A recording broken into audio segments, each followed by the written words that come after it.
Hello and welcome to this episode of Superhero Ethics.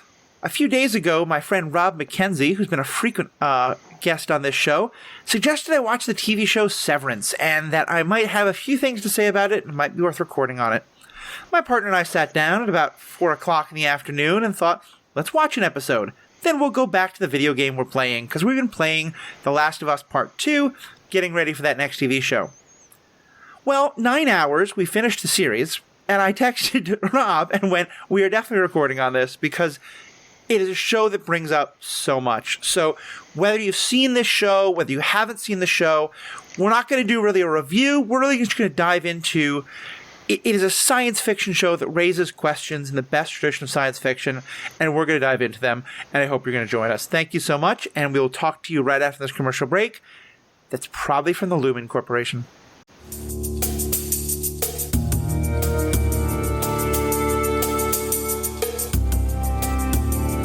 Welcome back. I'm Matthew, your host. Rob, I don't know if my microphone picked it up, and so if the listeners can hear it or if you could hear it, but literally right after I said the words Lumen Corporation, there was a loud crack of thunder. So clearly our weather here in Minneapolis is trying to help me be atmospheric. I could not hear it, but it would not surprise me because I'm getting the same thing here. So Yes. I record with people from all around the world. Rob lives about 6 miles from me, so this is a little bit easier in that regard. Well, Rob, let me just start by... I can't even summarize the show, and I think we're not going to. Those who know the show will understand, I'm going to take all the parts of me that likes to talk about the acting and the dialogue and the writing and all that, and kind of sever that away. And I'm only going to leave the parts of my brain that like to look at the ethical questions that are raised by a TV show. Yep. I don't know if we'll have perfect severance. That's an interesting thing that we're not technologically at yet, but we're going to try. And for those of you who have no idea what I'm talking about, I promise we're going to explain what the world of the show is all about. And there will be lots of spoilers for it. So if you haven't seen it, I'm going to recommend you hit stop and go watch it. Like I said, it can basically take you can do it 1 or 2 episodes a week. I think the best way to do it is to just binge the whole thing. So I got to the show because I was rewatching. I was rewatching a different show, and I was looking through the actors and actresses, and I saw that the actress from it, from Dollhouse, was on this show, and I was like, "Oh, I haven't seen her in a while. She was on Severance? Okay, this sounds kind of interesting. I'm going to watch it." And I sat down to watch an episode, and then I couldn't do anything else while watching the episode. It just absorbed me, and it was electric. I was like, I plan to just watch an episode here and there for a little while, and sometimes I'll pick up and put down shows, and I'm not very good about finishing them. I was rapt for this, and I could not, I finished it over the course of, I think, 3 days because I did not have the time. Every moment was filled with it. And Ruth my wife watched about 5 minutes over my shoulder with my headphones on, and she's like, "What is this? I need to watch this show." And then she had the same thing, and she watched it in about 2 days. I'm not going to start the old bingeable versus episodic debate because I understand both sides in that. Yeah. It's a whole can of worms. It's technically possible to watch this once a week. Well, I know that's the thing is I know it came out originally once a week, and I have no idea how people sustained that. I would have gone crazy because I just, like you said, I didn't know. Yeah, no, it dragged me forward because the pacing and we didn't want to talk about review. So yeah, just the thing is that it asks big questions. The big spoiler for the show, and they introduced this really early, is you have the ability to sever yourself so that your memories you take a part of your mind, and when you are they put a chip in your brain, and while that chip is active, you lose all of your personal continuity memories, all of your history. You start fresh. You remember things like, they ask questions like, what's the first state that you can remember? And the person says Delaware, which is the first state. I assume that this is a joke, but she doesn't remember anything. They ask her, what's your name? I don't know. What was do you remember your mother? No. Right. And they get into the fact that the severed people, because they're physically in an office, right? They consider their work so highly secure that they can't carry any memory of their work outside of it. Right. And so they're severed away, and those people have only the continuity of their work time. The elevator closes and the elevator opens, and they don't remember going home or sleeping or anything. It's just continuous time in an office, and the only guiding principle you have is your HR manual. And it's set up in a very interesting way because, I think the first question would be, well, why would anyone want to do this? And they really suggest that there are two kind of big reasons why a person would want to do this, going from either direction. Because the point of the show is that we spend most of the time with these four people who have all been severed. They're all working in this Lumen office in a incredibly 1984 as told by minimalist dystopianism. So it's these four people, they're in this kind of dystopian 1984 meets, it's kind of 1984 meets Dilbert, without all the horrible things that the Dilbert author we now know believed in, but of just office cubicle hell. Yep. And the idea is that people would get severed for either direction. That it might be that you accept that you have to work in office cubicle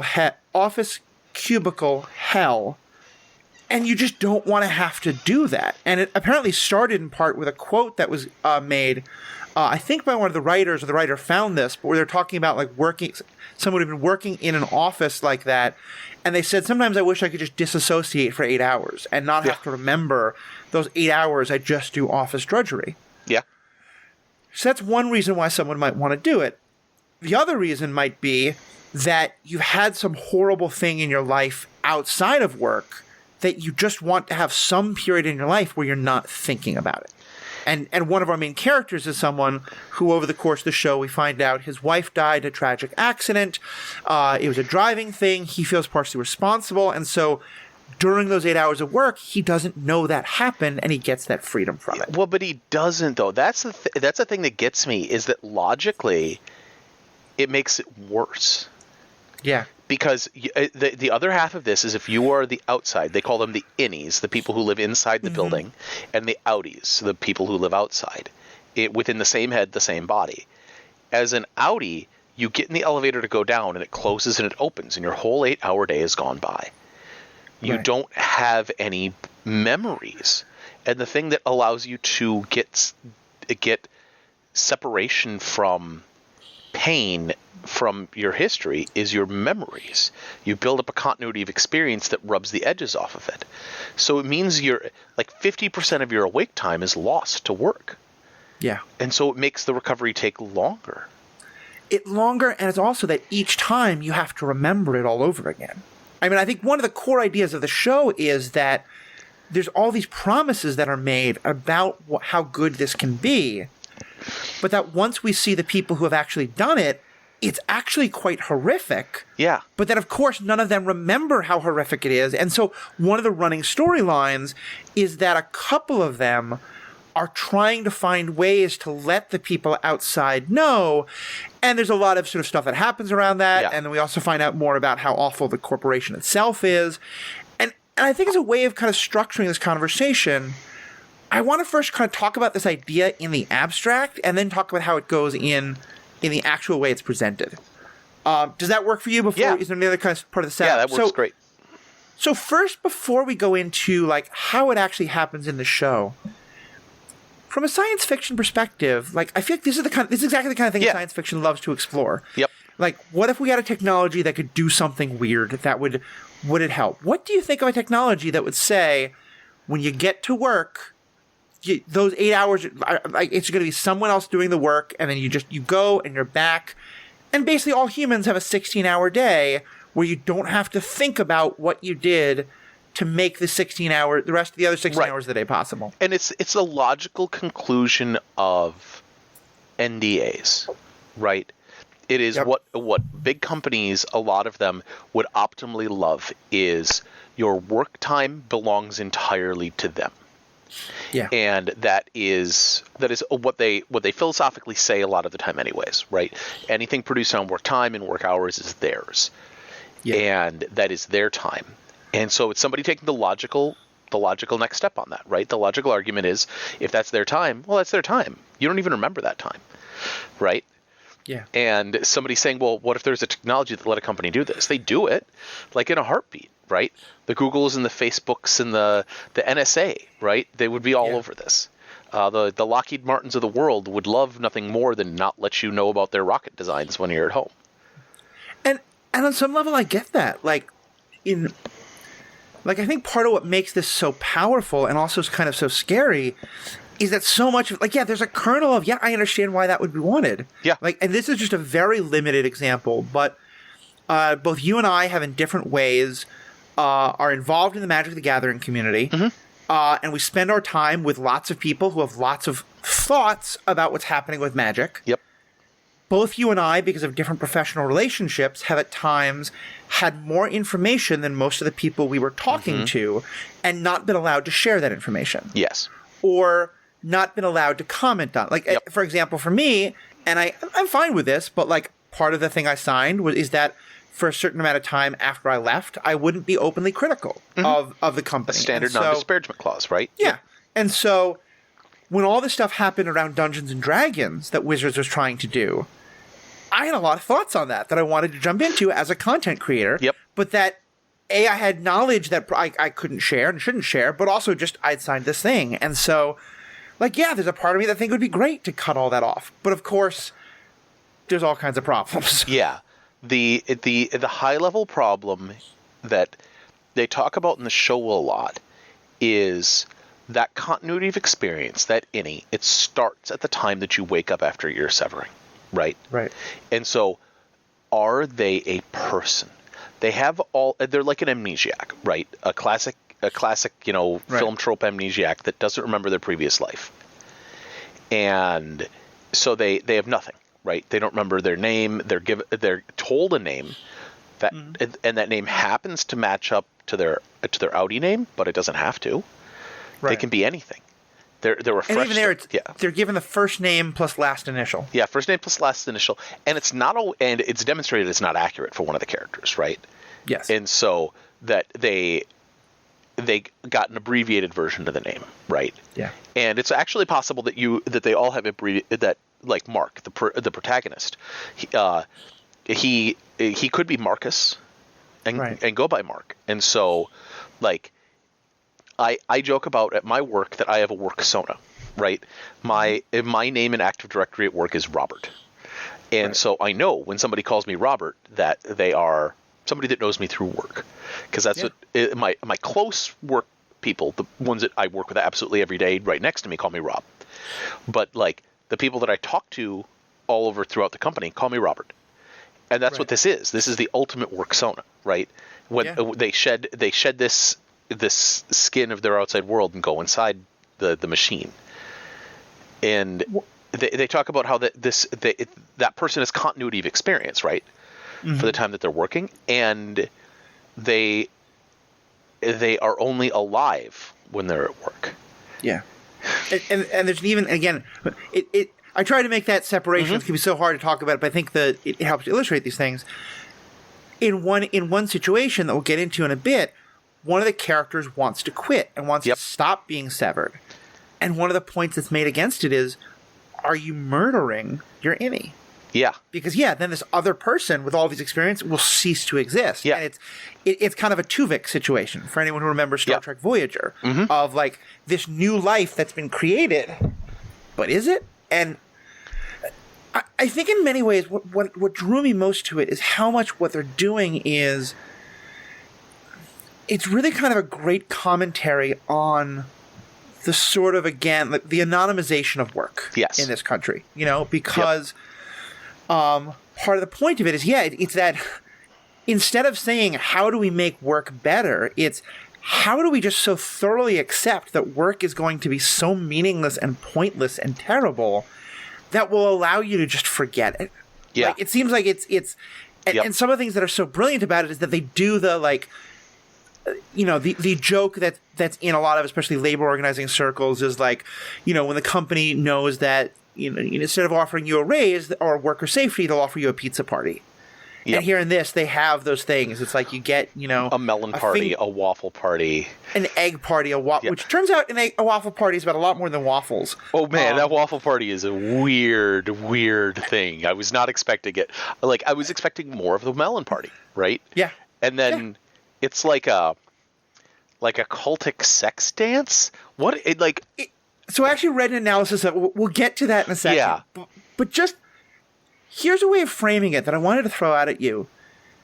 Is this show positing basically the exact polar opposite idea of the work future that Star Wars The Next Generation does? Star Trek The Next Generation? Star Trek The Next Generation, yeah, thank you. I mix those up all the time. So could you follow me here? Yeah. In Star Trek, the whole idea is that technology will have gotten to the point that basically drudge work is no longer needed. That no one has to work for survival. And so therefore everyone can pursue the interests that they really love without worrying about, is this going to be profitable enough or not? Mm-hmm. Here, this is the exact opposite. This is, you are so divorced from any possibility of any career fulfillment, any personal fulfillment at work, any degree of the relationships you build at work mattering in any way. Yeah. That you're just going to be set. Like, do you see what I mean there? Yes. Absolutely. Opposite? And especially considering that the only thing that you are giving when you are severed, the absolute only thing that you give up is time. Right. Because when you sever and your personal continuity of experience is broken, skills that you build on the outside and skills that you build on the inside do not transfer. Right. One of the things that's notable, like in a normal work world, is I have a work skill set, right, that I do for my day job, and then I've got, like we talked about, magic judging. That's a different skill set. And I can use those to complement each other to go apply for a new job. And I can say, I have these skills from work and these skills from my job, and I've built these two sets of skills, and I can combine them together and you can pick and choose and what things, right? Everybody's a lot more complicated than one set of skills in the real world. But in a real world, not only are they transferable about jobs, but you can transform them to other parts of your life. Yeah. Rob and you and your partner organize a gaming weekend retreat for our friends every weekend. Yep. And you have a great organizational approach to those that I'm sure in part was shaped by the organizational work you do for magic and for work and stuff like that. Right. And so, like, her spreadsheet skills, because Ruth's an accountant, is leveraged in that sheet that we built, right? Right. And in Severance, it's saying we do not care about your skills. It does not matter, right? And what we care about is your time. The only thing you are giving up when you are severed is time. Right. And like in Star Trek, you do the work that you need to do, right? They're a post-scarcity society. You only do work that you feel is meaningful, that you feel fulfills you in some way, right? And where in this, the work is, like you're saying, completely divorced from any sense of purpose or fulfillment, and you are obligated to give your time to the machine. It does not matter if it's good time, bad time, anything else. And the job, like they all talk about on the outside, they're like, well, the work there must be meaningful. I do something in records, right? Mm-hmm. And it's so important that they can't let me know anything about it. And meanwhile, on the inside, they have an unfalsifiable job and they don't realize it. Like nobody brings this up. So they're sorting numbers, right? They're looking at this big field of numbers, and when some numbers feel scary, they box them and put them they collect them and put them in a box, right? Yep. If the computer knew what the right numbers to take were, they would be entirely obsolete, right? Right. So the computer can't double check them. It doesn't know what's right or wrong, which means that their work can't be double checked by anybody but themselves. And so what they could do is just pick arbitrary numbers. Their whole schema is based on them having some kind of supernatural knowledge about which numbers are important, when it's literally just a field of random numbers. Yeah. And in the one scene where the one new worker is learning about this, they all stand over her shoulder. She's like, I can see it. I can box these numbers. She boxes them and she collects them, like circles them and puts them in this box. And no one comments if she's right or wrong. No one says perfect. No one says exactly those. Nobody says you grabbed too many, right? The first time that you do something, you're never going to do it perfectly, but no one says a thing. Yeah. her job is unfalsifiable, right? So unfalsifiable means no one can say you're wrong. No one can say this is false. In science, falsification is the ability to disprove a hypothesis, right? If I say like Galileo says that two objects that are different weights fall at the same time, you can check that hypothesis is falsifiable, right? And they can't say if their work is right or wrong. There's no double check on them, right? And it is wild. The job is inherently meaningless. Nobody questions it because they don't know to question it because it's their entire life. Right. And that again is, I think, such a great metaphor because here, well, as far as we can tell, there is no actual thing. There's no thing that's happening as a correlation to what they're doing. Yep. But they also, but there is some theory that there is, and I'm going to get into that. Right. Some writers have done some great analysis of what it could be. But in extent, like, they all start to wonder about that, and they wonder, like, are we... It's kind of, they have an Ender's Game kind of a question, where, you know, like, in Ender's Game, the whole point is to get these kids to play the game where they don't realize that they are actually doing the war because the human brain would just, like... the human brain is going to have trouble pushing the button that means the extinction of another species. Yep. So you get someone to do it without knowing. And so there's they start having all these theories kick around. And I think it's another thing it's a great commentary of is that not only do most of us, you know, carry the stuff from our work back into our normal lives, hopefully if you do things that you really feel fulfilled by, that's a positive thing. Right. But in our fairly dystopian society and economy, and I feel very privileged that I've not had this happen much, but I know many others do, you know, many people work for corporations that they don't really like what they're doing. And they know that they might be just pushing paper, but the paper they're pushing is helping to build, you know, pipelines across tribal lands, or is helping to fund, build, you know, weapons of war, right? You go to work for an arms manufacturer because their benefits are very good, right? Or it's just, you know, you're just the data pusher that you realize the data that you're doing is what allows Amazon to figure out how to make its workers, you know, what other benefits they can cut to get their workers to be even more efficient. You know, it's all this stuff. And we know that, like, a lot of mental illness, a lot of people harming themselves and unaliving themselves can be traced to, you know, guilt, either lack of satisfaction with work all the way up to feeling really deeply guilty about the work that they're doing. And so much of this feels like a surrender. You know, it feels like the perfect capitalist win of if the problem is that the human emotion cannot tolerate the capitalist, like, being a cog in the system, you know, because that's the whole point. Like, as a person, you don't want to be a cog. The way to do that is to utterly remove human emotion to just make humanity a cog. Because, the cog doesn't care that when it's slamming down on metal, the metal is going to be shaped into a gun or into a cooking pot. It doesn't care. And this, like, the idea of who is responsible then, right? Like, I volunteered myself to be severed, right? And I do that 8 hours a day working for making, you know, as a cog making guns, right? Right. And then or I make something that is, you know, we make something that turns out to accidentally harm people, and we could have caught it. You know, it's a cooking pot, and it turns out that the metal was impure, and it leaches in, and it poisons people, right? Right. And so then they come back and they say, who's responsible? They put you on trial for you know, not catching this. You were criminally negligent. Like, normally you can put a person on trial for criminal negligence, right? You did this thing that is you should have known better, and you had training to tell you to know better, and you knew what the consequences were for you not doing it, and then you just didn't check the metal content. You just blew it off. You were like, whatever, I don't care. I'm lazy today. It's not worth it. And so you get pulled up and put on trial, right? And then you get sent to prison. How is prison any different, right? Yeah. And because you're probably now right back into some kind of prison industrial labor thing, right? Something that's just as awful. Well, and also who's responsible?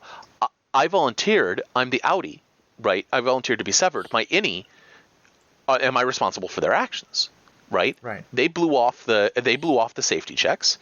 Now, do I go to jail?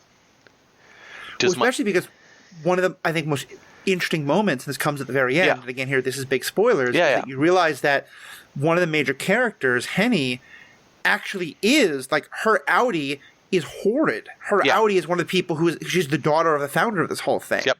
Helly? Helly, thank you. Yeah, we're going to get to her character in a second. Yep. Let me just close on the kind of purely theoretical part by asking you this. Is there an ethical way to do this technology? Because one thing that I both love but am sometimes frustrated by with science fiction is when you show me a technology with the idea of this could be good, this could be bad, but then you tell me that there's a nefarious corporation that has evil motivations behind why they're doing this technology, which is great and makes a great story. And maybe that's the point of the story, is that you couldn't have a technology like this without it being driven by some horrible, corrupt corporation. But, like, to try, to trolley problem it, to get that question in the abstract, could this technology be ethically neutral? Yeah.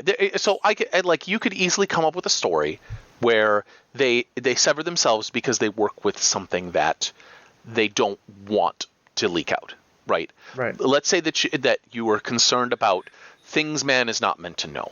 Right. Either because you're working with, elder gods and you're afraid that the madness will leak out, or you are concerned that you will discover some secret of the universe that you want to be able to compartmentalize.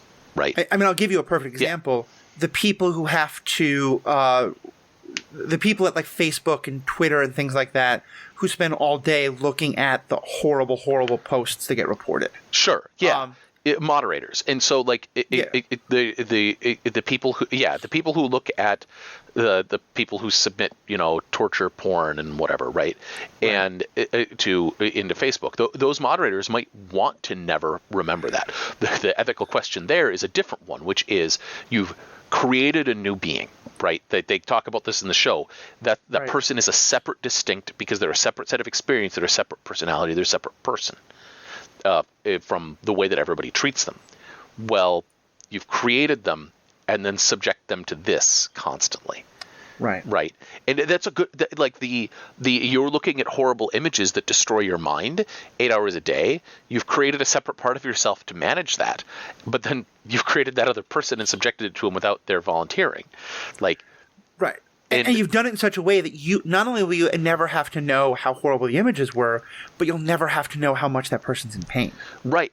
Exactly. And so, unless they do something physically to themselves, because that's the other thing, is physical things will carry up. You get a banged knuckle, you get a cut on your hand, whatever that passes up or down, right? And but you could phrase it as a purely good thing, right? Not just you're subjecting them to these ethical problems, but you're you're working on something else that'll screw up your mind. You volunteered for it, and then you train in the other half of the mind and let them volunteer for it as well, and say that, hey, if we discover things that man was not meant to know, we can be unplugged and we won't know, and nobody will know. You could create this as a story and make these ethically good people that are doing this is a good thing. The volunteer problem is a volunteer problem, right? You have to be able to, that severed part of your mind has to be able to say no. Everything is based on consent and whether or not they're a person, which they cannot refuse in the show, which is, I think, the biggest ethical problem that the show has. Or from the show's perspective, this is a good tension thing, and the corporation it says that legally innies aren't people. They cannot make the decision about whether or not to work.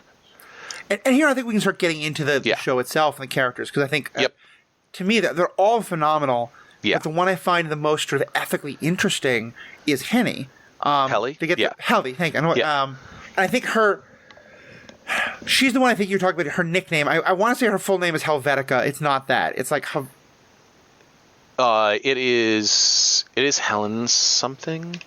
Helena, maybe?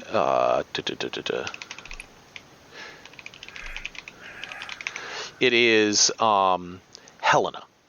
Right, Helena, okay. I don't know why I go to Helvetica, but, anyway. The point being, she's the one who is... she's kind of the new character. Yep. There's a name for this trope, but where a new person gets introduced, so you can have lots of exposition as they're learning everything. Yep. And she just cannot adjust, and she's really fighting against it, and to the point where she makes numerous attempts to tell her Audi that she wants to quit. Yes. Even at one point trying to Because basically, like, I mean, if the innie dies, the outie dies. If the innie gets its fingers cut off, the outie gets its fingers cut off. And so she tries to literally do those things. And in each case, the outie comes back and says, no, you cannot do that. And threatens her and says, if you try to do that again, you know, I'm going to make sure these terrible things happen to you. Well, she doesn't say, I'm going to make sure these terrible things happen to you. Her threat is, I will keep you alive for a very long time. Yeah. And that's when you know that your innie does not want to be alive, that is a powerful thing to say to them, right? Yeah.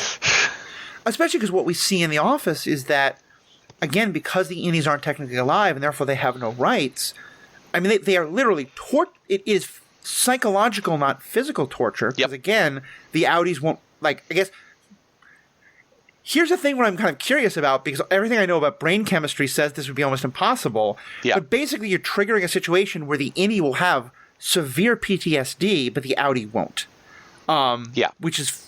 that's a whole chemistry thing that's fascinating. I don't really know enough about physiology to know. The severing doesn't work on a physical perspective because of the way that our memories are stored anyways. Our short-term memories are stored electrically and our long-term are stored chemically. You would need the severing process as surgery only makes loose sense. What they had to be turning on is a decoder that writes encrypted RNA. Right, and that actually means that the rejoin process that they talk about can't work. That you can't ever join the two, because what it is, it's an encryption chip that actually encrypts your RNA that's long-term memory storage. Right. You would also lose all of your other non-linear memories if you couldn't access you forget language, you forget how to walk. And so and like in all science fiction, there's a level of you just have to accept the scientific leap that's been created. Yeah. And the show is very good, so you don't have any trouble with that. That's kind of an aside. Yeah. But, let's talk about her character more, because I think this is the one where it's not coincidental. I think it's brilliant writing that the innie is fighting against it the most, and then as we find out, the outie is... Because what we find out is that the outie is the daughter of this, and she volunteered specifically as a way to be like, look, I did it, it's not so bad. Yeah, as a public relations campaign. And that's the one of the things that the show tries to demonstrate is the thing that leaks back and forth is strength of character. Right? Yeah. Is the foundational bedrock of who you are as a person. And so she is an arrogant social climber on the outside. Right. And on the inside, she's not allowed to do that. There's no prospects for advancement. Right. And she does not want to be constrained by this artificial world where she will only ever meet 7 people. Right. And so she wants the only control she wants to take is the one control that she can't have, which is to end what's going on. And so she's a control freak in both places. Right. And so I would say that the innie control freak seems pretty strong for what I think is a very like natural desire to have any control. But I get your point that her desire to her frustration at not being able to control her situation, it makes sense that it would be worse for her than it is for everyone else. Right.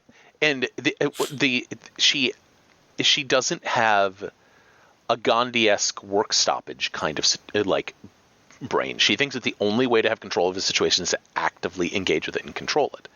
Right? So she could sit at the computer and refuse to work. Right. But she doesn't. She could just do nothing. Right? And what are they going to do? They can't. There's no physical punishment that they can do to her. Right? Because it would leak up to the outside. And she would just say, all right, I'm just going to sit and stare at a wall for 8 hours. And she doesn't. Instead, she learns the job and learns to work, in part because the other people in the department, the other 3 people, that's what they do. And that's what humans do, is they kind of go along with the social mores of the group that they're in. Right?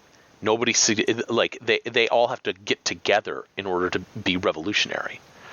And they again play on this, and again, this incredibly well done, sort of, screwing with someone's mind, that the punishment they do is basically taking them to this dark room where they have to read an apology about how sorry they are that they let down everyone. It's very much this, like, it's communalism in the most abusive, disturbing way, where it's, you're going to want to conform because everyone else is doing this thing. And if you get out of line, we're going to make you feel guilty.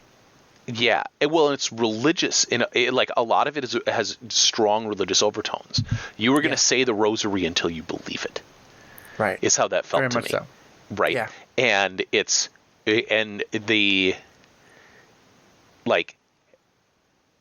no, you must say the exact words. You can't actually talk about the depth of feeling that you have. You must say these exact words until you believe these exact words, or until I feel confident that you believe these exact words. Well, it's not even them. Again, with the technology, they have them hooked up to a lie detector kind of thing that, in theory, can test their sincerity. Yeah. And she claims to have kind of beaten it by lying, but let's get to so that's her innie. We then jump back and we learn that her outie is doing all these horrible things, and let's kind of look at, because my understanding is that the outie, like, it's one thing if you tell yourself that I honestly believe that this technology is ethical and right, and it's then that the innies have a great time, and I'm going to show that. But one thing that we know, and like the show doesn't make this explicitly clear, but the pieces are all there for you to put this together, is that we know that the outie knew how much the innie was suffering. The outie had, like, dealt with having a bruise on her neck from when the innie tried to unalive herself with rope. Well, not just that, she felt it, because the way that the warning for self-harm here, right? The actual process that she uses is she takes a computer power cord and attempts to hang herself in the elevator, right? On the way up to turn back into her outie. Right, so she turns back in the middle of it happening. Right, so her outie gets to feel that process. It isn't just she wakes up with a bruise. Yeah. She wakes up being hung. So we know, but yet we get to the point where they're at this gala. So the outie is fully ready to say that it's not a big deal, it's not a problem. She is the one person among all the people she's working with who knows absolutely that's a lie. Yeah. Viscerally, right? Yeah. She's gotten notes and videos and physical threats of self-harm, and then actual attempts to self-harm. And then her response is, what they did is they took all of their panopticon surveillance and then showed only the good bits, right? Yeah. The bits where she is being happy or finding what kind of happiness she can in the situation, right? And it's one of those, you can edit if you have 6 months of someone's life, you can edit them to look like whatever you want, right? Yeah. It's the trick of reality TV. You can build a plot from nowhere just from people talking in a house, even if they're really bad at having any kind of structure or coherence or anything, right? You can make anyone the villain, you can make anyone the hero, depending on what you do and don't show. Right, exactly. And so that's what they do. We're going to edit this. And it is appalling, right? Yeah. That, like, knowing what you do from the perspective of having built all this time building empathy for the innie, Helly, and then seeing what her outie actually wants out of the situation is like it is. When you get to that bit in the 9th episode, you're like, oh, you are the villain. Yeah. And I think it's really powerful because so much of what the show is about compassion. Yes. When it doesn't happen, and how the innies build compassion for each other. And so much of what they're trying to do is based on an idea of, if you knew how much I was suffering, you would have sympathy and make it stop. Yes. And as someone who's a political organizer and activist and social justice organizer and activist, I've been so for 25 years, this is often one of the hardest things for people to recognize, is I think often there's this sense of, like, if we just tell people how much this oppressed group is suffering, then they're going to want to make it stop, because compassion is always going to win out. And I think that it should, but I think the lessons of history are that often it is very easy for the human mind, and even more so for human communities, when they're in this kind of, like, let's all go along to get along kind of way, to find ways to either rationalize it away that, oh, they're not really suffering, or to say that, they are suffering, but it's their own choices. If they didn't make those choices, they would suffer. Or that their suffering is acceptable towards this larger good. Yeah. And we're going to be talking about the show, but like I'm saying this all on Trans Day of Remembrance at a time when like all those things are happening in that particular community, but you can apply that to any community, I think, and in some ways I think what the show is doing is just saying it about office workers in general. If you just listen to all the conversations that happened around, the Great Resignation in 2019 or, the why can't I find anyone to work, it often feels like there's just such a fundamental lack of compassion that people have of not understanding why all this is going on. Right. And the large media is, some of them are okay, but many of them are complicit in doing this to office workers. And like you said, this is marginalized groups in general. They're using office workers because everybody can kind of like get it, right? Yeah. But this isn't a show about office workers. You could call this a workplace drama, right? If you wanted to inaccurately describe a show to somebody, this is a workplace drama about people that sort numbers. Which I will just say, when you first suggested it, I've heard people talk about Severance. I've much more heard people talk about Succession. Oh. And I got the two mixed up. And I was like, that seems like an odd thing for the science fiction friend of mine to want to talk about. But sure. Yeah. I haven't gotten enough Shonda Rhimes in my life. I'm ready for this. Let's do it. Fine. I've heard really good things about Succession. I haven't watched it. But like I watched this show and I was like, this was like a bolt of lightning in my spine. And it was like, either Matthew is going to say this show isn't me or is going to be in the same boat. Well, and so here's a meta thing that I think is fascinating, is that so much of the show is about that sort of horrible part of corporate America and corporate in general, but especially here in America, where everything is very anonymous and scrubbed clean, and the aesthetic is super. And a number of people have pointed out, like, this aesthetic will look very familiar if you've walked into an Apple store. Yep. And also that there's this huge cult of personality that I think not only borders on religion, but is quite religious. It is religious. Towards the founder of this company. Yeah, one of the people has a little shrine to him. Yeah. Kyre Egan, which the last person I remember where that really happened was a guy named Steve Jobs. Yeah. So my question is, why the hell is this on Apple TV? Well, man, there are so mmany shows that are like that. Like, why is The Boys on Amazon, right? Yeah, that's another good one. Yeah, or Invincible. Like, both of those are on Amazon. Why? What? Like, and so The Boys, who haven't seen it, by the way, is basically about the Amazonification of superheroes. Superheroes. Yeah. And so, like, because these companies, they aren't guided by a principle of like doing things that make them look good or self-preservation. They're guided by what makes the almighty dollar, right? Well, and so here I have two theories, one cynical, one a little bit happy. The happy theory is that, again, like, because we can't sever workers yet, some of the people involved are kind of like, look, how much can we critique our bosses without our bosses noticing? And like that's been going on for all time. Or they have some boss that's also on the same page and shields them, right? Yeah, exactly. And that, again, like, you wish you could sever that boss, but you can't, and that's why this boss will let them do it. Mm-hmm. But the flip side of it being, like, propaganda has often always involved, like, oh, hey, yeah, we'll take some punches. Like, we'll put out something that's critical of us so that you think that you don't notice all the other things that we're suppressing that are much more critical of us. We're critical about ourselves here. That means you can trust us over there, right? Exactly. So that's a whole other kind of dystopian thinking that's in our own world. Right. And I'd be curious to hear people's speculations of which side is happening here. But it was just the degree to which it was not only like big corporate business in general, but Apple specific, that was so baffling to me. Well, and the design elements of the show, to get back into review territory, are top notch. I'm a mechanical keyboards geek, and when they panned over to the keyboards for the first time on their terminals, I paused it and I was like, I recognize this keyboard. Yeah. Right. This is modeled on the Dasher, which is a famous terminal keyboard from the 1970s and 80s.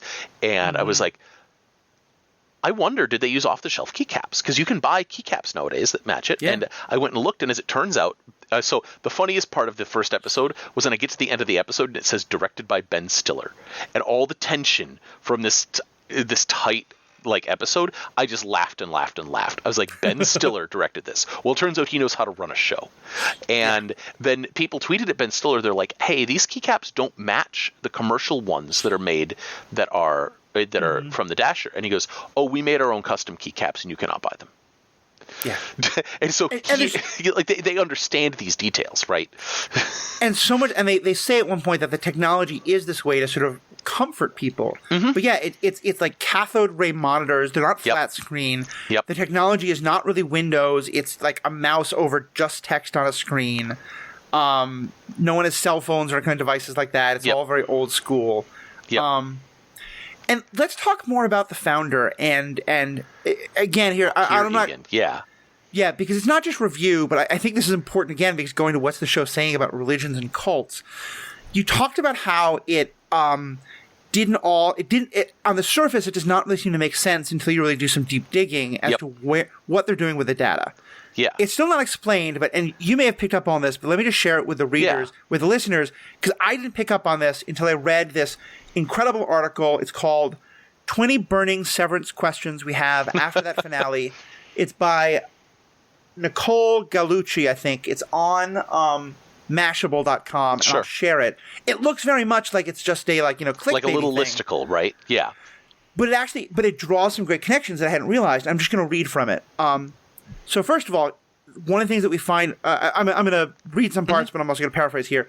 So one of the things we learn about Kyra Egan is that his statue explains that there are 4 tempers that define human beings. Yep, the 4 humors, but yeah. They're woe, frolic, dread, and malice. Yes. And this was all from eagle-eyed red people who posted and found it. In that computer thing, they're dropping the numbers into 4 boxes. Yes. Which have the letters on them: WO for woe, FC for frolic, DR for dread, and MA for malice. Yeah. So already that's part of the connection. And then here I'm just going to read this paragraph about the waffle party that you described. Yes. As noted above, the party features people in masks that resemble the 4 tempers that Bert and Ivy meet cute painting. So there's 2 other characters who are these 2 older men who are, it turns are interested. Yes. I don't know if they're gay or bi, but they're interested in each other, and they have a budding romance, which I'll comment on in a second. But they kind of meet over a painting that has these same 4, and it's 2 women, a jester, and a horned goat / ram. Going back to reading. They dance in front of the refiner of the quarter, who also wears a mask of Kier and sits on Kier's bed with a cat-o'-nine-tails whip that has 9 core principles painted on each tail.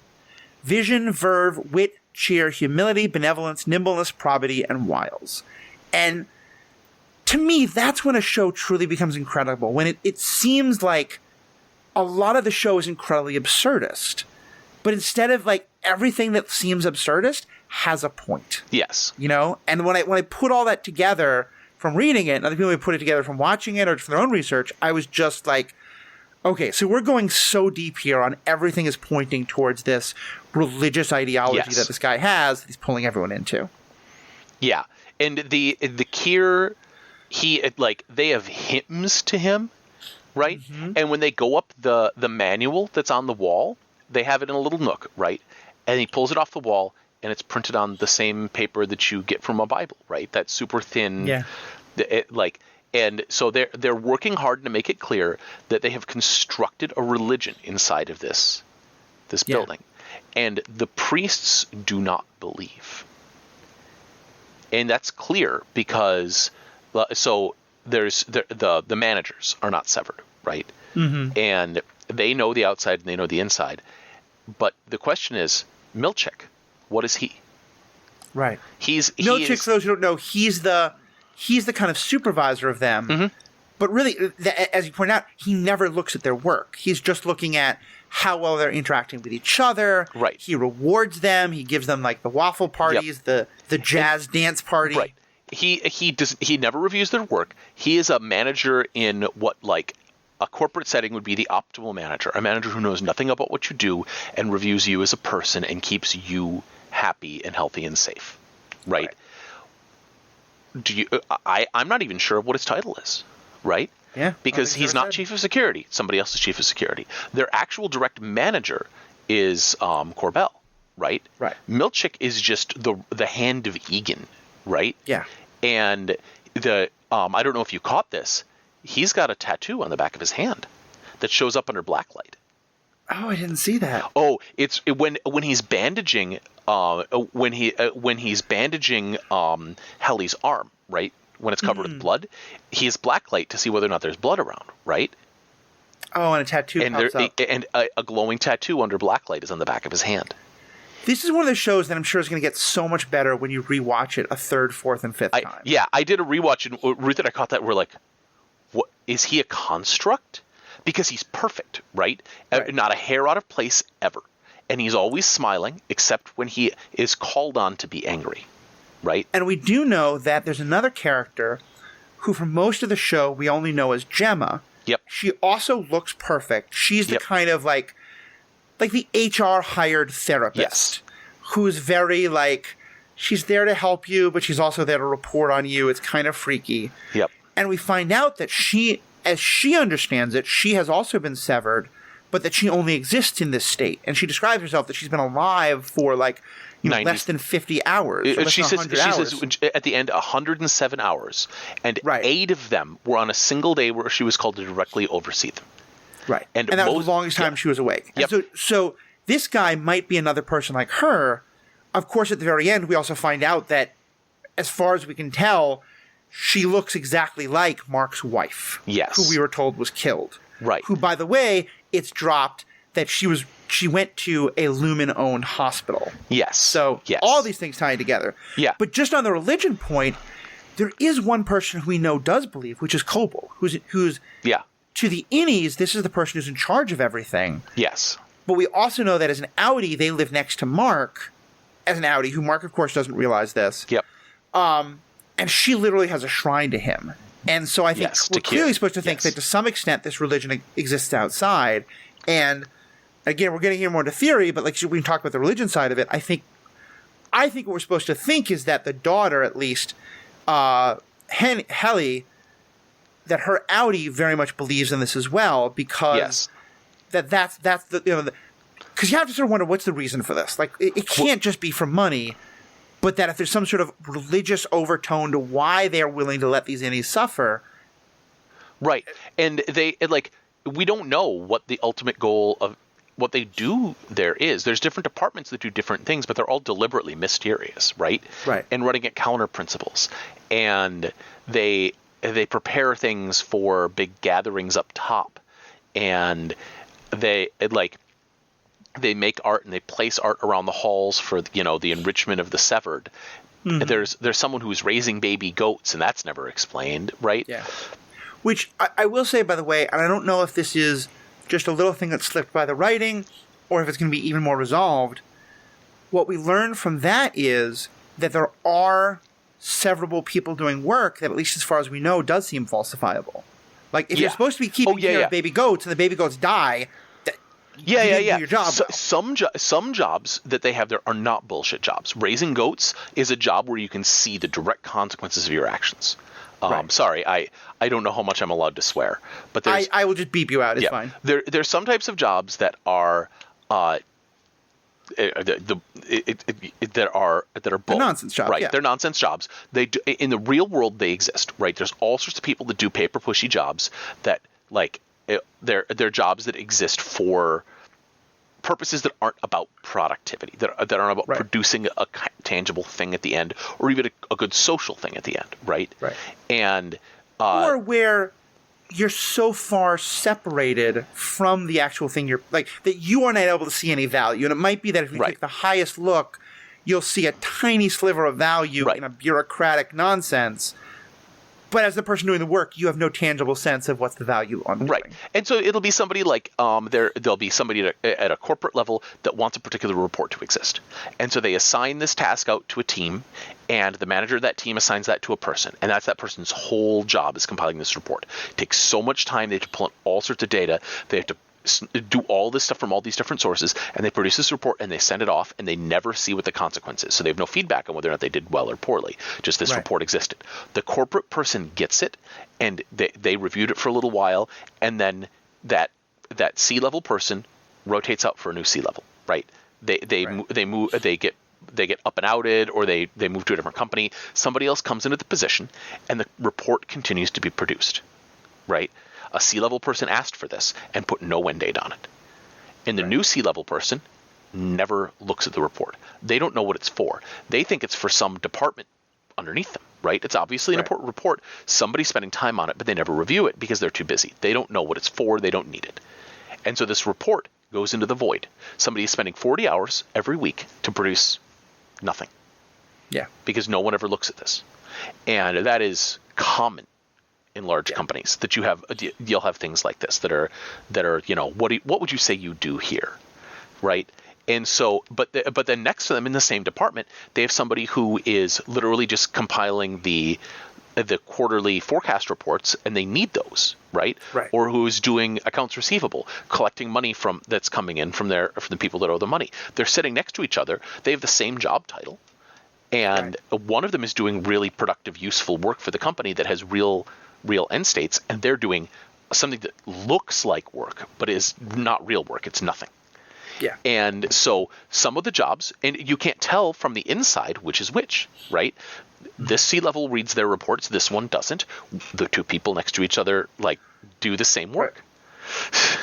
And those are going to be, those aren't fixed. Those are going to change. Like the report that got ignored for 5 people, maybe the next person's going to pay, or maybe the next person's going to say, "Hey, I wish we had this report," because no one realizes they do have the report. And, and so it's commentary and all that.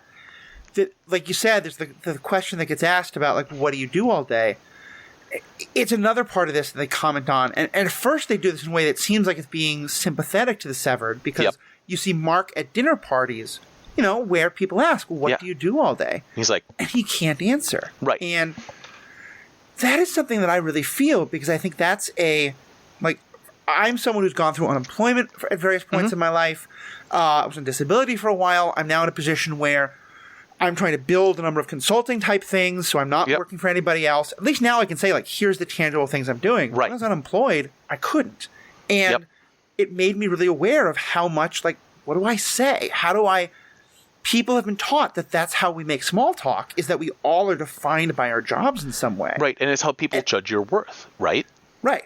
It's like, oh, what do you do? And the worth is judged by, well, A, what biases can I make based on the kind of work you do? And also, how interesting is it? Is this something I want to talk about? And that, in spy school and stuff like that, you're often taught, one of the best ways to blend in is to have a job that makes sense as a job, but that no one's going to want to ask about. Yeah, it's unremarkable. I'm an accounts receivable person. Nobody wants to talk about accounts receivable. Never, ever. There was a meme that was going around for a long time that was started by an actor who hated talking about being a struggling actor, but then got adopted by the sex work community. And there's a whole song about it that says, when someone asks, I say that I'm an accountant. What do you do? I do what an accountant does. Where do you work? I work where an accountant does. Because no one's interested, and it's boring. Even though you're married to an accountant who I think her work is quite interesting, but that's all of the story. Well, but that's also specifically because of where she works. If she was an accountant for a large firm, right, that was just all they do is crunch numbers all day for Target or whatever, nobody cares about Target's accounting department. Right. They are abstract and boring. But she does work for a nonprofit that's nationwide. And so she'll talk about the fact that her company does actual tangible good work out in the world, and that she pays tutors to be in schools, right? And so there's direct consequence to her work as an accountant, as a nonprofit accountant, right? Yeah. And so, but pulling it back, totally agree with all that. But there again, it's I do wonder how many people get to that part in the conversation, because again, it's the accountant. Yeah. But pulling it back to the religion side of things, I think it's also really brilliant in how much this is a commentary, not just on regular work, but I know this is a direction that a lot of Silicon Valley type thing, a lot of tech jobs are going. As someone who used to live in Madison, both my partner and both of my partners, ironically, although they didn't know each other at the time, but my spouse, my long-distance relationship, but also a number of my friends, all worked for a company called Epic. And Epic has been trying very hard to be the Google of the Midwest. Yep. And if you ever used one chart, if you ever used my chart or anything like that, Epic is the company that creates that. If you have gone to a hospital in the United States, you are something like 90% likely to have interacted with an Epic piece of software on some level. They have a very strong lock on the technology. It's out. And it's great technology, but it's also like they very intentionally recruit people straight out of college, pay them a huge amount of money, and then intentionally, like, they have food on campus, they have, like, Magic the Gathering and Dungeons & Dragons and poetry and religion and all these things that happen on the campus because they want you to never leave the campus. And you are not allowed to live too far away from them. They actually will tell you that there's limits on how far you can travel to get to work every day. And during COVID, they were the ones who they were some of the first to insist people come back to the office and to not allow because, And when I interviewed for them, as someone who had 15 years of job experience, it felt like a cult. And I actually said to someone who was interviewing me, like, I have to say, this feels kind of like a cult. What's your response to that? And literally they said, like, quote, word for word, I have to be honest, I bleed Epic. And it was just like, and that's, I thought about that all the time while watching Severance and hearing these stories about people who, they get paid very well, but they're working 80 or 90 hours a week.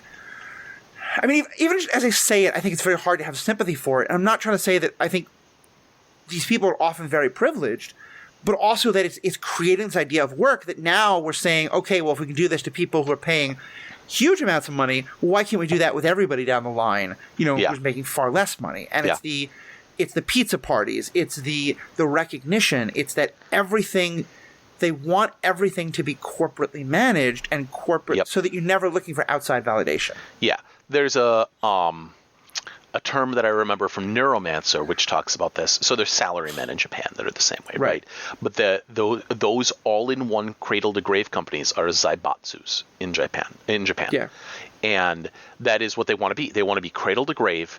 They want you to be a company person from you start the company straight out of college, and you're at that company until you die. There's promotion prospects in the company. There's everything that you need. There's lots of things that I wish that my company would do. They kind of are in a similar kind of boat.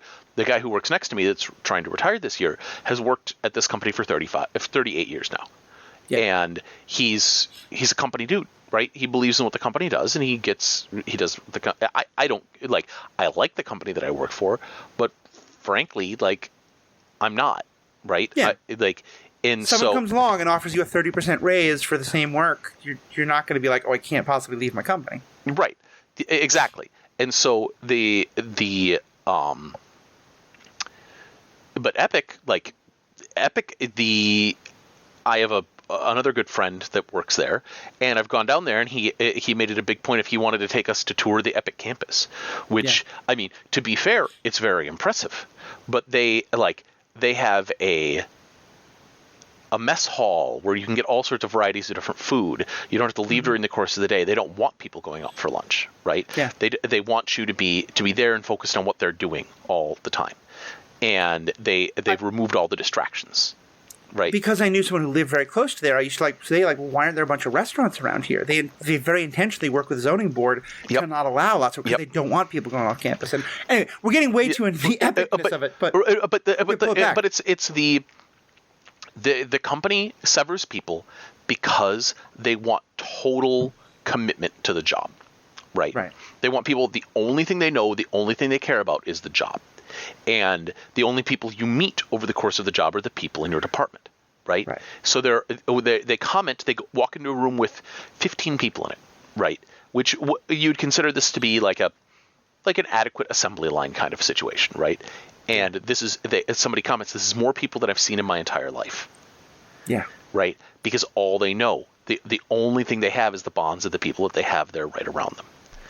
And again, another thing that showed it brilliantly, which we have to review to some extent, because it's so central to the point of it, is they are so dedicated to not having people from different parts of the company meet that there's all these like artwork and stuff that makes people think that there were like wars, that like they But they think could this have other been. part of the company That's the is thing making is- weapons. Yeah, they have these murals of one. They're like, we've never like. Here's a group of people. The key card color that they have is the only differentiator between two departments, and they have these murals that are the same, but one of Right. them is one department fighting, coming in and killing, and the other one is the other department coming in and killing, just based on the key card Yeah. colors, and it's wild. You have to question: did it happen? Yeah. And in this a brilliant metaphor, you have two people from each of these two departments wind up connecting and basic, I don't know if I'd say in love, but they basically are developing romantic emotional feelings for each other and have a little Yeah. bit of like an intimate touch with each other. Yeah, And they're played by John Turturro and Christopher Walken. And the fact that it's two men is never commented on in the slightest. No, nobody But it cares. is clearly supposed to be horribly taboo that they do it.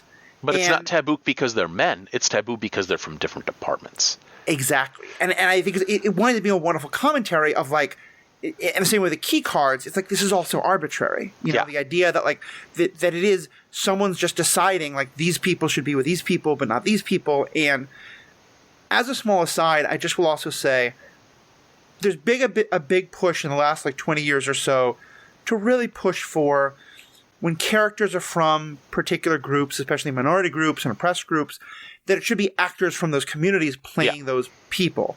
And for the most part, I am very much agreement with that, especially when it comes to queer actors. But as more and more of the actors who were defining masculine figures of my childhood play gay, like there's an actor in The Last of Us that I'm not Yep. going to spoil for people who haven't seen it, but it's incredibly powerful. And again, also seeing John Turturro and Christopher Walken, who are these like pillars of masculinity, play not only gay men, but like kind of like adorable. It's like your great uncle who, you know, they're in their 60s or 70s and they're forming these relationships, and it's beautiful and romantic and right.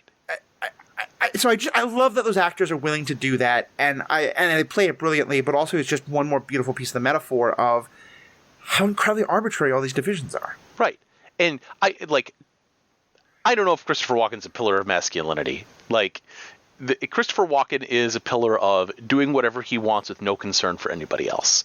As an actor. That's also fair. And I will say, I've assumed that John Turturro and Christopher Walken are straight. It's entirely possible I'm wrong on that. Yeah, it's none of my concern. I don't care. Yeah. They're both phenomenal actors. And well, as a review point, there's not a single person who drops anything acting wise in this. No. The acting is there are people who are very well known like those folks, and there are people who I've never seen before in my life. And you could tell me that any of these people are going to be in a show, and I'd immediately watch it. Like, it's just I would. My favorite performance might actually be the person who plays Dylan, because he's. You can tell he cares, right? Yeah. That's the other thing, is he does the thing where he puts up a shield of cynicism, and then the only thing that breaks it, the thing that makes him angry, is when he finds out that his outie has a son and he can't find out the name. Yeah. That he's like, I care so much that this is the only thing. And he makes the argument, that's my son too, right? I'm doing the work to put the food on his plate, right? What he the gets hell? all these questions of who is the outie, who is the innie, where are the lines, and it's he was the one who's the most into the corporate parties and stuff like that. And in one of he's the performer, right? Yeah. And one, I think, one of the most important character growth moments, like in some ways, I think he has the most growth, somewhat. I mean, I agree. a lot of them do, but like everything he's done is he cares about the egg party, and then there's the waffle party. That's the big thing. And we find the waffle party is like I said, it's an orgy, quite literally. But he walks away from the orgy party to put himself at risk so that the other people, like he's not going to meet his son through doing this, but so that the other innies can live their outie life. And connect. Yeah. He tells them, I got the chance to see my outie's life. It was for 12 seconds, right? Yeah. He answered one question and his son charged into the room and said, "Daddy," and he went, "Oh," and Milchick said, "Goodbye," and turned him back off. And he goes, "I got that. You all should get the chance to see your outie's lives as well." So let me take it back to the biggest, I think, kind of ethical question that we can really wrestle with, and there's so much more we can say about the show, we can probably start wrapping up, but because again, like we talked a lot about who's responsible for what. Yep. So we have this character in Helly who we now know that her outie is a monster who's done these horrible things. And again, I mean, she's the daughter of the head of the religion, and so I may well have a lot of, like, not letting her off the hook, but kind of like how much has she been brainwashed in all of this, and is it someone? But like, how complicit is she? Yeah. We know that she is actively aware that her innie is suffering in these horrible ways, and she's doing it. We know that she is fully prepared to lie to the general public to get them to go through this process that she knows is horrific and terrible and makes people want to end their lives. But at the end, we see it is literally her own innie who reports her. She like is supposed to give a speech, and she's like starts saying like, "Oh, this is also terrible." So what do? Does the legal system punish her outie and just end the severance, and her innie dies? Do you allow her innie to take over, and then basically say your innie didn't commit these crimes, and so you're basically free to go because you're if we let your innie totally take over, then have we killed your outie? Like, is either one of those government executions? You should, like, what in the world do you do with this person? Right, that's the question. Well, like, they retire Christopher Walken, right? So he's severed, and they take him and they make the point he gets a retirement party. He wins. He's been working there for 7 years, and he's Christopher Walken. He's old, and he's retiring. And John Turturro's character Irving says, "Well, what the hell? You're killing him. Right. Is this an execution? We're celebrating this man dying." And like Helly, the innie, would probably say, "What I want is to not exist. That is the thing that I wanted, right? Like, it's no hardship to me if you make me not exist and then punish the outie, right? Right. But that isn't going to be the case for all of them, right? Right. Irving wants to hold on to life. He likes it. Like, he's a true believer, right? In the system as the innie, even though we know as the outie, he's this like tortured artist, who's constantly painting these things representative of like one of the worst parts of the company that we don't really know much about yet. Yeah. Well, no. The question is, things are leaking through for him, and he is, I think, very deliberately trying to break down the severance the hard way by not sleeping. Yeah. And then painting the same thing over and over to hammer something into his subconscious, right? Right. It is because as an innie, he's now starting to have these hallucinations, kind of like, not hallucinations, but kind of like dreams, sort of visiony things. Yeah. But about the paintings, about his what his innie has experienced these horrible things. His outie is kind of aware of those and is doing them as paintings. Yes. And now his innie is being affected by his outie's understandings of what his innie has done. I mean, it's this whole cycle. It is beautiful. And the thing is, like, would Irving argue that he should be ended? Would Mark argue that he should be ended? Right. Right. And what about all the people in the other departments? Right. And so are they the core question that they have is the one that Helly's outie, Helena, has, which is, Helly, you aren't a person. You can't make the decision whether or not to live or die. Right. And I don't know if that's presented to other people. Mark talks about retiring, about getting a new job. And he doesn't think about it as killing his innie because he's never met his innie. He doesn't know anything about his innie. Yeah. I mean, one thing I think is fascinating, Mark is our primary point of view character, and he has a sister, he has friends, he has this brother-in-law who, there's a whole hilarious thing about how his brother-in-law is this pompous buffoon who writes this ridiculous self-help book, but somehow the self-help book gets to the innies and it's the only thing they have, and so it seems like we're like... Right, it is the most trite thing imaginable, right? It is literally written to be observations that are so trite that you wouldn't even make them, right? Yeah. But to them, it's the words of a prophet. Right, it quite literally inspires the revolution. Right, and the thing is that like the relationships on the outside are all written to be they feel good, right? Yeah. He loves his sister. He's there for her. And where I was going that way, though, is that the two other characters who we don't really see their outie life at all until the very end. Right. One is Dylan, as you said, who has this family. And then Irving seems like he's all alone. But Christopher Walken's character, Bert, we see that when he's retired, he has a family. And he has a male partner who he's with. Yeah. And, that there's a whole other question that raises is like, so was Bert cheating on him? With this thing that he was his relationship he had with Irving, they make offhand reference to how someone was severed, and then all of a sudden was pregnant, and they don't so it's so there's all sorts of questions I think we haven't gone into in season 2 that I hope we're going to go into in season 2, and then I hope actually is going to come out fairly soon. I might actually hold this recording if in a week or two there's no notice about season 2 coming. I'm just going to post it. If we do get news of season 2 coming, I may hold this and then post it 2 weeks before season 2 comes out or something like that. Yeah, that's very reasonable. We'll see where that goes.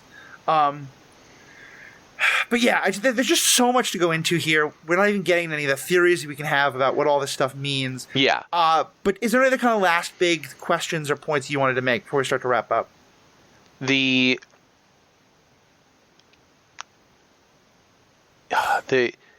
questions that this raises are basically it also raises questions of parenthood is the other half of it, right?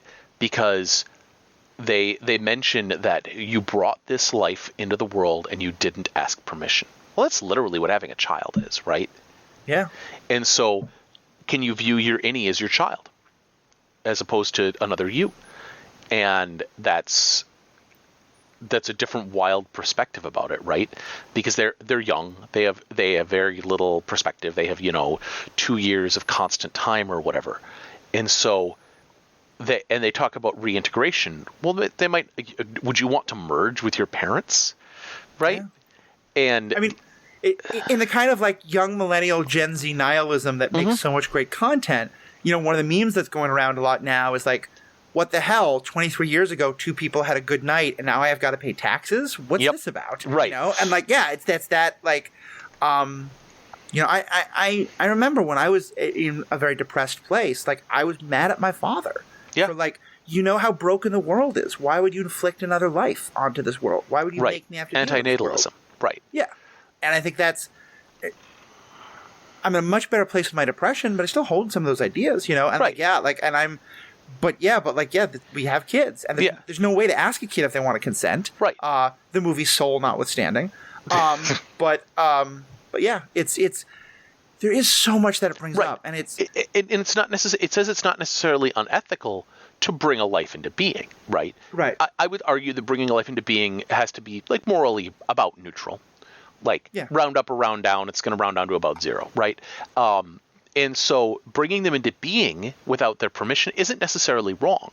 The question is, but keeping them in being in a position they cannot control, the lack of agency and control when you know that they can consent and don't ask their consent is, I think, where the ethics, really the rubber meets the road, right? And that's a place where I wonder if they're going to get into a whole other set of very interesting and dark questions. And I'm again going to give a content warning now because I'm going to say something fairly controversial about a topic that can be very triggering, self-harm. And I want to be very clear that I'm not in any way encouraging anyone to in any way do anything to themselves. If you're thinking about those things, please, seek help, etc. Put that aside. I think that there is something fundamentally evil about you, because you're right. People don't get to choose to be alive. Yes. But a world that then makes suicide so fundamentally wrong. To me, life only has meaning if we get to consent to it. And I am very much pro euthanasia and pro not everyone gets to do it tomorrow, but that there be for people who just decide, I've gone through all the mental care, I've done all the work I want to do, I'm not sure I want to continue. I think at least morally there should be a considered route. And not even a route, but I think that we shouldn't look at that we look at that person as a failure, whereas we look at that as they quit. Why would you give up? When in reality, everyone dies eventually. Being able to choose the time at which you die isn't I believe that's probably morally neutral, right? Yeah. And being able to make the decision about where the destination will end, the journey is more important. The time that you're alive is more important. The consent is more important, but the journey does end. There is a destination at the end of it. The journey, but not being able to make decisions about that destination is, yes, I agree. Yeah. Like I'll give a more easy to swallow kind of example of this. My mother passed away at the age of 70 from cancer that was basically caused by her smoke, the way she smoked, and she drank, and she ate. And, I miss her every day. It was heartbreaking when she passed away. But I was pretty aware, at least 5 or 10 years beforehand, that she was in essence, I don't want to call it a slow version of unaliving, but she basically made a conscious decision of, I could live 25 more years by denying myself all of the things that make my life enjoyable. Yeah. She chose to trade time for pleasure, right? Yeah, and I'm not trying. There are lots of ways to eat healthy and enjoy it. I'm not pro smoking. I'm not trying to say any of that. But I think that there was a calculus made of that extending life for the longest period of time possible is not the only valuable goal in deciding how you're going to live your life. Yeah. And I don't know if it's going to go there because it's such a different question. But I think you're right that in some ways you can't not get into that question a little bit with this show. And I'll be curious where it goes in season 2. Yeah, and once again, the thing that they are trading is always time. Whenever you're severing, you are trading time for something. There's a suggestion that someone is deliberately severed while they're pregnant, right? That they have a sever. They didn't want to go through the hardship of being a woman. This is not the one we mentioned earlier. If she became, this is someone who she basically goes through labor severed. Yeah, it might be labor, it might be pregnancy. It's unclear. Right. We don't know. Yeah, at what point? But but they decide that there's something uncomfortable or unhappy. They decide that they will trade some of their life away, right? Some of their time. And then at the end, they will get the result that they want, which is a child, right? And so they've traded time from their life for pain, right? And it's the same calculus, right? Where we talk about time is money, and so you trade money to try to do things. If you have money, you can solve most problems, right? Mm-hmm. That's what we do out in the world, right? Is we trade time for money to solve other problems. And this is just being reduced to a raw calculus of trading time directly for the thing you want, which is that what we want life to be? I guess is the other question. And here's where I think it is science fiction at its best, because what I love when science fiction does, and this is like my mother taught me watching Star Trek, because I think the original series of Star Trek especially did this so well. All Star Trek has, but especially the original series, is say, let's take an issue in our own world and take it to the logical extreme. Yes. And push it all the way. And I'll use that to kind of transition into what is, I think, the one more interesting question that the show has only scratched the surface of, but that I really wanted to explore further, which is what is the connection or separation between the mind and the body? Yes, mind-body duality. One thing the show is very clear on is that you're creating these two severed minds, but it's not two bodies. Yes. If one body gets sick, they both get sick. If one body gets injured, they both get injured. If one body gets pregnant, they both get pregnant. And to me, that rate, what if your Audi is just living its life and all of a sudden realizes you're starting to get pain in your wrists all the time? You don't know that you're working under conditions that are giving you repetitive stress injuries in your wrists or carpal tunnel. But you start to, workers all the time are complaining about workplace conditions that do damage to their bodies. Yes. What if damage is happening to your body, but you don't know it? Yeah. What if you're having these wonderful experiences with your, again, we draw, romantic ideas are often very connected to, you can only do certain things with your body with certain people. Well, if your body is doing those things, but it's a different mind or a different part of your mind that's steering your body, is that infidelity? Is it not? Is it there's just all these great questions. Like you said, the mind-body duality that this is ready to explore, that is scratch the surface of that I really hope we go deeper on. Yeah. There's a lot of these questions, right? Like is somebody responsible up or down for the decisions of the other half? Yeah. And if they aren't responsible for the negative consequences, do they get the positive consequences? A question that I have is Mark gets promoted, right? At the onset, PD, like off screen, like the very opening is PD doesn't show up on the first day that you see, and Mark is surprised promoted to be head of the department, and he's promoted, right? Does that mean that his Audi gets more money? Right. His hours change, right? Because he has to show up first now. So do you get a note saying your innie was promoted and now you must show up 45 minutes earlier to do prep at the beginning of the day? Right. What about vice versa? Yeah. If the Audi is like, you know what, my Audi is going to have a child, I need a raise. Yeah. Or I need my innie to get maternity care or something like that. You know? Yeah. And so, like, you don't have contact with the outside world. All the time, like, this is just normal that you get calls that are urgent. Like, we rail against this in the real world when Amazon makes people turn off their phones on the warehouse floor.